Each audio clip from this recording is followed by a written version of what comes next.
Hey guys, welcome to the round 3 tipping review. Another 5 out of 8, which is disappointing.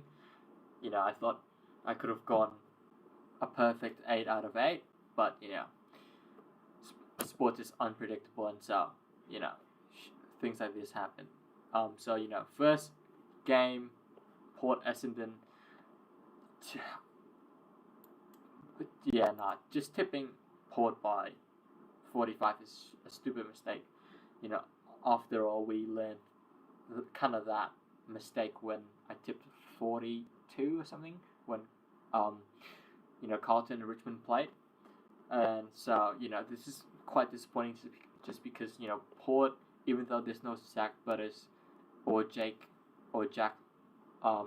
Lucius or whatever his name is, there's still a strong squad, and the fact that they've lost to an Essendon team that has basically only a Jai Catwall and Zach Merritt, if I'm being honest with you, and then some good defenders for fantasy, Prime, Reid. Other than that, they don't really have any weapon power compared to Port, and I think one of the reasons they lost is because Jason Horne-Francis and Connor Rosie played incredibly bad. Especially the captain himself, Connor, got 4 fantasy points, so like 2 disposals, 2 handballs in the first quarter only, and he started picking up third and fourth quarter. But yeah, this is a very disappointing tip. I don't think people saw it coming, just because the fact that Crows beat them in the MCG, which is in Melbourne as well, by 60 point last time round. So, and Port is notoriously supposed to be better than Adelaide Crows for the last 7-8 years, just because they haven't been to the finals in 8 years. But this is not looking good for Ken Hinkley and his final season.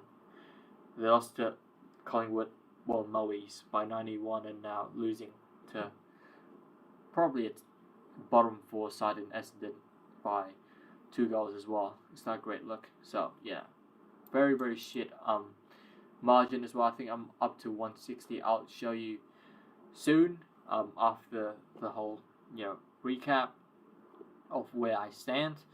I don't think I'm going to even beat last year's tipping record, but it is what it is. And last year I didn't start tipping seriously until round 7, so from round 1 to round 6, I think I just got freebies when it comes to the away teams. When the away teams win, for example, say Bulldogs, I get 1 point, and I think the limit is 6 only.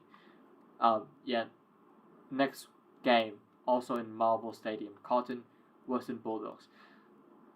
Paddy Cripps, Tom Dakotan, Shearer, Hollands, I think they were just good enough to beat the Western Puppies just because, they are young kids. Sam Davidson, Riley Sanders, they've just got a young squad, and Joel Frazier as well and stuff like that. And so the fact that, the record breaking Brownlow votes, Paddy Cripps cannot beat the Western Puppies, aka Footscray, because I don't know why. I think they just thought AFL has only 3 quarters, and the last quarter they just died. And Tom Liprador, whatever his name is, I can't say your name, I'm sorry sir, but he kind of carried and yeah, this really hurts just because Carlton was winning by 3 quarters, and then they just kind of choke, kind of like the Richmond game as well.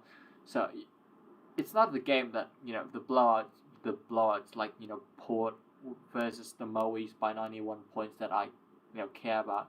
It's more like these things where there's an 80% chance you're gonna win, and then you just blew it up. But very very excited to see Danvers footy with this Rory Lobb Hawaiian blue hair on Monday, so that should be exciting. Next game, MCG, Melbourne, Gold Coast. Gold Coast is looking strong with Noah Anderson, Witts, Rowell, Sam Flynn is coming back, Mac Andrews, and Melbourne. They are just shit this season, losing to the Kangaroos as well. Yeah, I think this is a pretty obvious tip. St Kilda's Richmond, pretty obvious tip. But I mean, in the first and second quarter, they had me nervous, Saints, just because they were like only up by 10 points or something like that. But then Marshall, Sinclair, Millera, Jack McRae kind of pulled in together and won the game, which I'm quite happy. Max Hall was a sub for a reason. You'll see in Tuesday's video, but that's just a spoiler to keep you tuning in on Tuesday. Next Tassie's game, I tipped the Giants just because they came off a round bye. Jack Stringer is back. The reigning Coleman medalist Jesse Hogan is back, and they were up in the first half by like 21 points, and then they just died in the second because Hawks tied the game in the second quarter, and then they just kind of blew the third and fourth open, and so this is very, very disappointing. Considering they beat a crampy Moe's team and Nick Dacos in the first game, and they've beat Melbourne in a tightly contested game, and they've got the bye, they've rejuvenated, they've added 2 insane forwards into their team, and Kieran Brick is back from concussion, and to lose to a Hawthorns that has no Connor McDonald or just some other people as well, like Scrimshaw, is just so frustrating. Moving on to the Gabba, this game had me nervous as well. Geelong was leading Brisbane by 2-3 goals, and then they just rallied their way back in the heat to win. So very, very happy with that. Bazza is elite, and Max Holmes, shout out to you. Sam De Koning subbed out. Not a fan, but for Nevitt, but it is what it is. You'll see in the Tuesday video. Adelaide Crows to Melbourne, very, very tight game until kind of the second or third, and then Adelaide kind of had a double-digit advantage, and then kind of just blew it apart. Sherry had a hamstring, tightness, whatever, so he didn't really get to play the full game. And the Kangaroos look very, very strong this year. Last year I think that the Crows, even when they're like 13th, they batted the Kangas by like 100 points or some shit last year. So Kangaroos are not a wooden spoon this year. Keep an eye on them.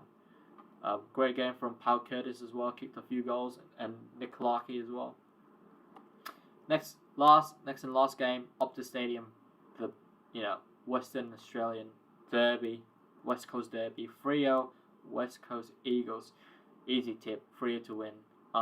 Nathan Driscoll played well, Brayshaw played well, Sarong played well, and that's really it for my tippings review. As I said, let's go to the rankings.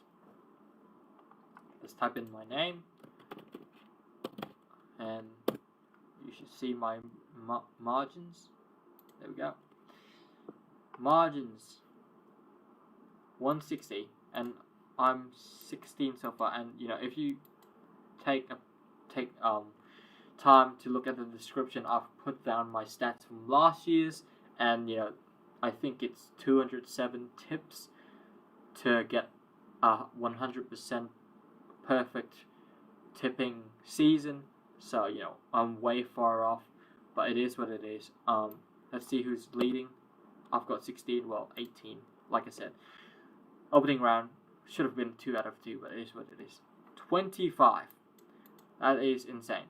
25 out of however many, and round 4 tipping video will come on Wednesday, and the fantasy review, like I said, is on Tuesday, and the fantasy trades and just lineups will come on Thursday. So Monday, Tuesday, Wednesday, Friday.